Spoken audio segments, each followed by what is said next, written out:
우리 이 시간을 옆 사람과 인사하기를 바랍니다. 예수님께서 부활하셨습니다. 우리 옆 사람과 인사합시다. We are greeting each other. Jesus raised again. 예수님께서 부활하셨습니다. 우리가 개가천선이다라는 그런 한자가 있습니다. 이게 무슨 말이냐면은 옛날에 허물을 버리고 새로운 선한 사람이 되었다라는 그런 뜻입니다. 아니 근데 갑자기 그렇게 허물이 많던 사람이, 아니 갑자기 남을 욕하던 사람이 갑자기 선해져서 남에게 은혜를 베푸고 자비를 베풀어요. 왜 그럴까요? 왜 그렇습니까?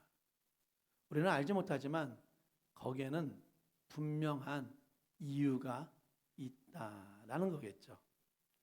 어느 날 학생이 갑자기 성적이 많이 올랐어요. 왜 올랐겠어요? 공부를 열심히 했겠죠. 어느 가정이 맨날 싸우는 가정이었는데 어느 순간서부터는 평화가 넘치고 정말 즐거움이 넘치고 재미가 넘치는 가정이에요. 왜 그럴까요? 거기는 분명히 누군가가 헌신을 했겠죠. 이처럼 모든 일에는 뭐가 있습니까? 어떤 원인이 있다라는 거죠. 어떤 이유가 있다라는 겁니다. 우리가 예수를 믿습니다. 우리가 예수를 믿는데에도 예수를 믿는 뭐가 이유가 있다라는 겁니다.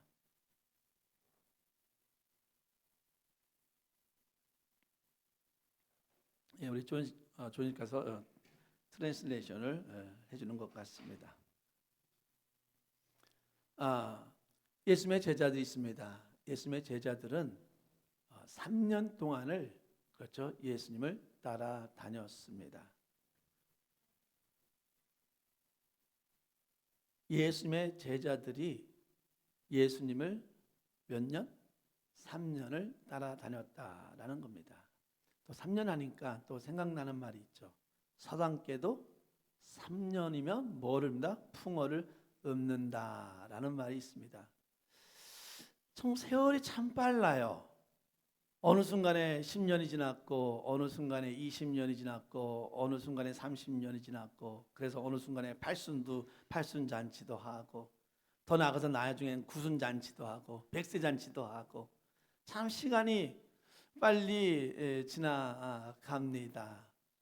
그런 가운데 뭐 3년이면은 뭐 그렇게 긴 시간이야 라고 이렇게 얘기할 수는 있겠지만은 그래도요 서당계가 풍어를 읊을 정도면은 어때요? 3년이라는 기간이 결코 짧은 시간이 아니다라는 겁니다. 이 3년을 예수님의 제자들이 예수님을 따라다녔어요. 근데 이것은 그들에게서 큰 은혜예요. 정말 그렇게 하나님을 3년 동안 그 옆에서 얼굴을 보며 따라다니는 사람들은 12 제자밖에 없습니다. 그러니까 얼마나 큰 은혜입니까? 그런데도요, 예수님은 3년 동안 그들을 데리고 다니면서 뭘 했습니까? 그들을 가르쳐 주었어요. 그들에게 어떻게 합니까? 기적을 베풀어 주었습니다. 그러니까 쉽게 말하면 예수님의 제자들은 예수님의 그 기적을 베푸는 것을, 예수님이 직접 말씀하시는 것을 어떻게 해요? 자기네가 직접 들었다라는 겁니다. 이것은 큰 은혜입니다. 예수님께서 말씀하실 때는요, 비유로 말씀하실 때도 있어요. 그러니까 비유 예화로 드니까 어떤 때는 예수님의 거기에 있는 많은 사람들이 그게 무슨 말인지 이해를 못해요. 지금 예수님이 무슨 말을 하는 거지? 그래서 예수님의 제자들이 길을 가다가 물어봅니다. 예수님, 아까 예수님께서 비유를 들어 예화를 들어 말씀하셨는데 그 뜻이 무엇입니까? 라고 물어보면 예수님께서 그때 내가 한 말은 이거다. 30배, 60배, 100배 열매를 맺는다는 그런 이야기다. 라고 그들에게 어떻게 해요? 자세히 설명해 주었습니다. 다른 사람들이 이해하지 못하는 이야기를 예수님의 제자들은 그 옆에서 들으면서 충분히 이해할 수 있었다라는 겁니다. 그런데요, 예수님의 제자들은 그렇게 예수님을 따라다녔지만은 예수님을 온전히 보지 못했습니다. 온전히 이해하지 못했어요. 가장 그들이 이 예수님의 제자들이 예수님에 대해서 가장 이해하지 못하는 것 중에 하나가 뭐였냐면 예수님의 죽음이었어요. 예수님의 부활이었습니다. 예수님께서 이걸 3번이나 말씀했지만은 이 예수님의 제자들은 이거를 이해할 수가 없었어요. 한번 볼까요? 가이사라 그 헐몬산이 하여튼 그 이스라엘 높은 헐몬산에 있는 그 밑에 가이사라 빌립보라는 그런 동네가 있었어요. 근데 그 헐몬산이 크기 때문에 그 중턱에 뭐가 있었냐면 이방신을 섬기는 신정가, 그 다음에 그 사람들은 로마의 황제는 신이라 생각했기 때문에 로마 황제를 섬기는 그 궁전이 거기에 중턱에 있었어요. 거기서 그들은 파티도 하고 재물도 바치고 그럽니다. 거기 있는 동네 사람들은 뭐라고 생각하냐면 저 이방신이 우리를 먹여주는 신이야. 저 로마 황제가 우리를 풍요롭게 해주는 신이야 라고 이렇게 생각을 했어요. 세상 사람도 그렇죠. 세상 사람들 지금 이 세상을 누가 이끌어간다고 생각하세요? 미국이 이끌어간다라고 생각을 하잖아요. 근데 세상은 누가 만들었어요? 하나님이 만드셨잖아요. 이것처럼 이 가이사랴 빌립보 지방에 있는 사람들은 뭐냐면 거기 있는 이방신이, 거기에 있는 로마 황제가 장래를 다스린다라고 생각을 했어요. 그런 가운데서 예수님이 가운데 딱 서서 물어봅니다. 야, 세상 사람들이 나를 뭐라고 하느냐? 왜냐면 그 전에 예수님께서는 말씀을 더 전했고 기적을 베풀어 줬기 때문에 세상 사람이 나를 누구라고 하느냐라고 물어봤을 때 제자들 중에 누가 이렇게 얘기합니다. 세상 사람들을 예수님을 세례 요한이다. 능력이 많은 엘리야 선지자다. 예레미야 선지자 중에 한 명이다라고 이렇게 말을 합니다. 예수님께서 이 말에 만족했을까요? 만족 못했을까요? 예수님께서는 만족 못했어요. 예수님이 원하는 대답이 이게 아니었어요. 그래서 예수님이 제자들에게 물어봅니다. 그래, 세상 사람들은 나를 그렇게 얘기하는데 그렇다면 너는 나를 누구라 하느냐라고 했을 때에 베드로가 뭐라고 말하는지 아십니까? 주는 그리스도시요 살아계신 하나님의 아들이십니다 라고 이렇게 고백을 합니다. 예수님이 너무 좋았어요. 그래서 그에게 복을 내려줍니다. 이때부터 예수님이 이제는 죽음에 대해서 예언을 합니다. 부활에 대해서 예언을 합니다.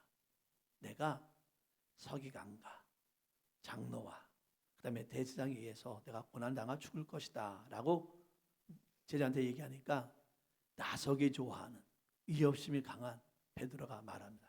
예수님, 그렇게 해서는 안 됩니다 라고 말을 합니다. 예수님의 죽음을 막는 거예요. 왜 그렇습니까? 베드로가 주는 그리스도시요 살아계신 하나님의 아들이다 고백했지만은 예수님을 따라 다녀서 많은 말씀을 배웠지만은 여전히 예수님의 죽음에 대해서 예수님의 부활에 대해서 이해를 못하고 있는 거예요.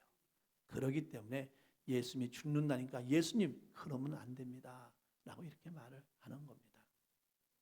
그래서 어떻게 했습니까? 예수님께서 십자가에 예수님의 병정들이 잡혔을 때에 베드로는 어떻게 합니까? 베드로는 예수님을 몇 번? 3번. 나는 저 사람을 모른다. 나는 저 사람을 모른다. 나는 저 사람을 모른다 라고 예수님을 부인합니다. 왜? 부활을, 예수님의 죽음과 부활을 이해하지 못하기 때문에 결국 베드로는 그렇게 예수님을 부인하는 자가 되었습니다. 예수님께서 또 이 예루살렘에 입성에 들어가기 전에 그 예루살렘 들어갈 때 거기 있는 모든 사람들이 한 200만 되는 사람들이 뭐라고 그랬죠? 호산나 호산나 다윗의 자손이여 나를 구원하소서라고 외쳤던 사람이에요. 그렇게 그거 들어가기 전에 또 예수님께서 또 제자들에게 말합니다. 내가 고난당하고 내가 부활할 것이다 라고 이렇게 얘기했건만 야고보와 요한이라는 사람이 어떻게 얘기한지 아십니까? 예수님이 예루살렘에 입성하게 되면은 나는 우편에, 나는 좌편에 예수님의 옆자리에서 권력을 누리는 자가 되게 해주십시오라고 이렇게 또 예수님한테 말을 합니다. 예수님이 뭐를 알겠다? 나는 고난받아 죽는다. 나는 부활할 것이다 라고 얘기했는데 그거를 이해하지 못하니까 예수님이 예루살렘에만 들어가기만 하면 나는 예수님의 오른편에, 나는 왼편에 앉아서 나는 권력의 소유자가 될 것이다 라고 이렇게 생각을 했던 거예요. 근데 예수님의 제자들만 그렇게 생각했습니까? 아니요. 옆에 있던 제자들이 그렇게 얘기하는 걸 보고 화가 나가지고 분노했다라고 이렇게 얘기를 합니다. 쉽게 말하면은 지금 이 예수님의 제자들은 예수님의 죽음과 부활에 대해서 전혀 이해를 하지 못하고 있다라는 겁니다. 그래서 가룟 유다는 어떻게 합니까? 결국 예수를 팔잖아요. 자, 이런 모습들이 예수님을 3년 따라다녔던 예수님의 제자들의 모습이었다라는 겁니다. 자, 그러면은 우리도 한번 생각해 봅시다. 우리는 비록 예수님 곁에서 3년 따라다니지 않았지만은 우리는 벌써 몇십 년 동안을 이렇게 목회자가 하는 설교를 들었고, 목회자뿐입니까? 집에 가서 TV, 유튜브 들으면 거기 얼마나 많은 설교, 정말 유명한 목사님, 정말 빌리그레 목사님, 내가 다시 그분 목사님 설교 듣고 싶다라면 다시 들을 수 있는 그러한 설교에, 그렇죠, 그런 많은 가운데 우리는 말씀을 몇십 년 동안 들었습니다. 자, 그렇다면은 나는 예수님의 죽음과 부활을 이해하면서 우리는 예수님의 닮아가는 삶을 살고 있는지 한번 생각해 보시기를 바랍니다. 왜 우리가 이 절기, 우리가 부활절, 우리가 추수감사주일, 우리가 성탄절을 지키는 이유가 무엇입니까? 이 부활절이 너무나 소중하기 때문에 우리는 이 절기를 지키는 겁니다. 저는 우리는 이 예배 전에, 우리가 설교 시작하기 전에 우리는 인사를 나눴습니다. 예수님의 부활을 믿습니다 라고 인사를 나눴습니다. 정말 여러분은 이 부활의 신앙을 가지고 살아가고 있습니까? 한번 생각해 볼 수 있는 저와 여러분 되기를 진심으로 바랍니다. 자, 예수님의 제자들은 예수님의 죽음과 부활에 대해서 이해할 수가 없었어요. 아니, 이해하고 싶지도 않았어요. 왜 그런지 아십니까? 한 여기만 가면은 내가 권력을 누리는데, 여기서 예수님이 죽겠다라면 내가 원했던 모든 권력이 사라지는데, 예수님이 죽는 걸 원하는 사람이 누가 있겠어요? 아마 나도 거기 있었다면은, 나도 이 권력에 욕심이 있었다면은 예수님이 죽는 거를 이해하고 싶지, 아니 듣고 싶지도 않았을 것 같아요. 이랬던 제자들이 달라졌어요. 저도 갑자기 우리 옛날 우리 프로그램에 우리 애가 달라졌어요 라는 프로그램이 있습니다. 그것처럼 뭐냐면은 예수님의 제자들이 달라졌어요. 어떻게 달라졌는지 아십니까? 우리가 잘 알고 있는 베드로는 어떻게 죽었습니까? 남들 다 도망갈 때, 물론 그도 했지만 하나님의 예수님의 음성을 듣고 남들은 다 예루살렘 밖으로 벗어나는 가운데 베드로는 어떻게 합니까? 오히려 예루살렘 안으로 들어와서 거기서 자기가 십자가 정을 당하는데, 예수님께서는 십자가에서 그대로 십자가에 못 박히셨는데 나는 그러지 못하니까 나는 십자가 거꾸로 박혀달라 해가지고 거기서는 십자가 거꾸로 죽음을 당했다라는 겁니다. 아니, 예수님이 죽겠다고 그랬을 때 절대 그러면 안 됩니다. 너 저 사람 아니야? 난 절대 모릅니다 했던 베드로가 어떻게 이렇게 바뀌었냐 이 말이죠. 베드로가 달라졌다는 거예요. 도마는 어떻습니까? 도마는요, 나는 절대 예수님이 부활한 걸 못 믿겠다. 아니, 내가 예수 부활한 거 봤다니까? 아니, 난 어떻게 사람이 부활? 난 도저히 못 믿어. 내가 직접 만져봐야지 나는 예수를 믿을 거야 했던 사람이 누굽니까? 바로 도마였어요. 아니, 다른 제자들이, 이미 예수님이 말씀하신 것처럼 다른 제자들이 내가 봐서 예수님이 부활했어 라고 얘기했지만은 도마는 절대 믿을 수가 없었어요. 그러니까 뭐라고 말합니까? 내가 만져보기 전까지는 나는 못 믿겠다고 했던 사람이 도마였어요. 근데요, 이 도마가 어떻게 합니까? 인도 가서 복음을 전하다가 창에 맞아서 죽습니다. 그 외에 또 다른 제자 빌립과 바돌로메도 정말 그들이 어떻게 정말 목이 잘리는 것뿐만 아니라 정말 이 몸에 살갗이 벗겨지면서 몸이 찢겨지는 그런 죽음을 당하면서까지도 복음을 전했다라는 겁니다. 제가 오늘 이 말씀을 준비하면서 질문은 바로 이거예요. 아니 어떻게 그렇게 예수님의 제자들이 정말 예수님의 죽음에 대해서 부활에 대해서 믿지 않았던 그 제자들이 어떻게 해서 이렇게 복음을 전하며 달라졌는가라는 거예요. 어떻게 해서 이렇게 변화된 삶을 사냐 이 말이에요. 오늘 말씀에 읽은 우리 사울이 나옵니다. 사울은 어떤 사람인지 아세요? 사울은요 모든 것을 다 가지고 있는 사람이에요. 부족한 게 없어요.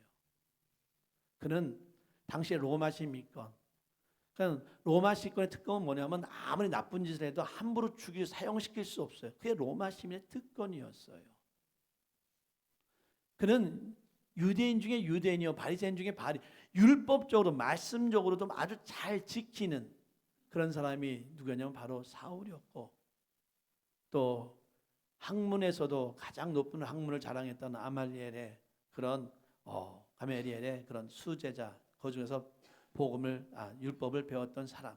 그렇기 때문에 그는 명성도 있고 가문도 있고 모든 것을 다 가지고 있던 사람이에요.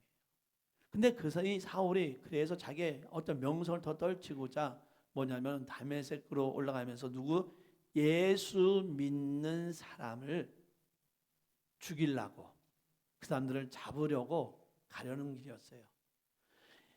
예수 믿는 사람이란 건 뭐냐면 예수님의 부활을 믿는 사람들, 예수가 그리스도를 믿는 사람들을 잡아 죽이려고 가는 도중에 사울이 예수님을 보게 된 겁니다.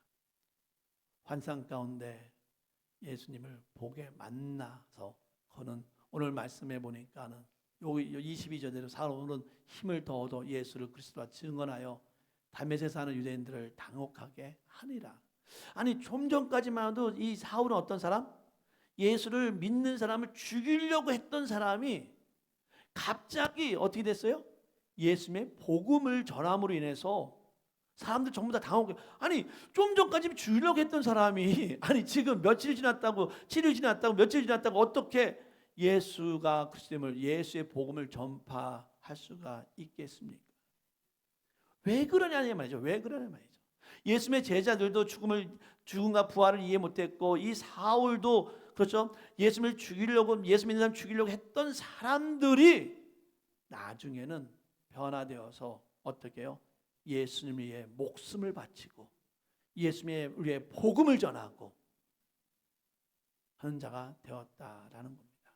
그 이유가 뭐냐 이 말이죠. 변화된 이유가 뭐냐 이 말이죠. 네, 너무 간단해요. 너무 단순해요. 뭔지 아십니까? 부활하신 예수님을 믿었기 때문입니다. 다른 이유 하나도 없어요. 좀 전까지만 해도 예수님의 죽음에 대해서, 부활에 대해서 전혀 이해하지 못했던 사람들이 정말 부활하시는 예수님을 만남을 통해서, 쉽게 얘기하면은 이제는 예수 그리스도가 부활하셨다는 것을 믿음을 통해서 그 모든 제자들의 삶이 바뀌었다라는 사실입니다. 왜 그렇습니까? 부활에는 영원한 생명이 있기 때문입니다. 부활에는 소망이 있기 때문입니다. 부활에는 능력이 있기 때문입니다. 사랑하는 성도 여러분, 질병이 있어요. 우리가 살아가면서 아픔이 있어요. 우리가 살아가면서 근심이 있어요. 정말 안타까운 게, 목회를 하면서 안타까운 것 중에 하나가 뭔지 아십니까? 목사님, 이렇게 사나니 그냥 차라리 죽는 게 낫습니다 라고 말할 때, 내가 이렇게 아픔을 당하니 내가 그냥 차라리 죽는 게 나을 것 같습니다. 이렇게 힘드니 내가 포기하는 게 나을 것 같습니다 라고 말을 할 때에 참 힘듭니다. 하지만 그래도 버티셔야 돼요. 그래도 견디셔야 돼요. 그래도 그 상황 속에 이기셔야 돼요. 왠지 아십니까? 여러분은 부활하신 예수님을 믿기 때문입니다. 이 생명은 우리가 아무리 살아도 120살까지 못 살 거예요. 하지만 예수를 믿으면 우리의 생명은 120살의 수명이 아니라 영원한 생명이 된다라는 겁니다. 부활하신 주님을 믿으면은 우린 소망을 품을 수 없는 가운데서도, 꿈을 꿀 수 없는 그 상황조차에서도, 이 질병 때문에 너무 아픈 가운데서도 부활하신 주님을 믿게 되면은 그 병 가운데서도 승리자가 될 수 있습니다. 내 아픔, 내 슬픔도 부활하신 주님을 믿을 때는 다 위로받을 수 있습니다. 그래서 오늘 제자들이 변한 이유가 뭡니까? 단 하나, 부활하신 예수님을 믿었기 때문입니다.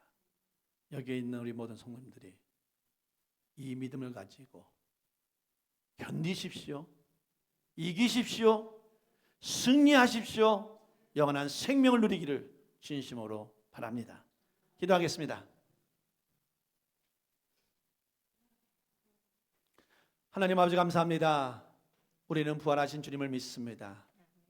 우리에게 영원한 생명이 있음을 믿습니다. 우리에게 소망이 있음을 믿습니다. 우리에게 능력이 있음을 믿습니다. 이 믿음을 가지고 살아갈 수 있는 우리 귀한 성도 될 수 있도록 인도하여 주시옵소서. 이제는 우리를 살리기 위해서 십자가에 죽으신 예수 그리스도의 은혜와 우리를 구원하기 위해서 예수를 보내주신 하나님의 사랑과 우리가 온전하고 거룩한 삶을 살아갈 수 있도록 인도해 주시는 성령님의 인도 교통하심이 내가 부활의 믿음을 갖는 가운데 승리의 삶을 살겠다고 하지만은 우리 모든 교회와 성도 위에 영원히 있기를 간절히 축원하나이다. 아멘.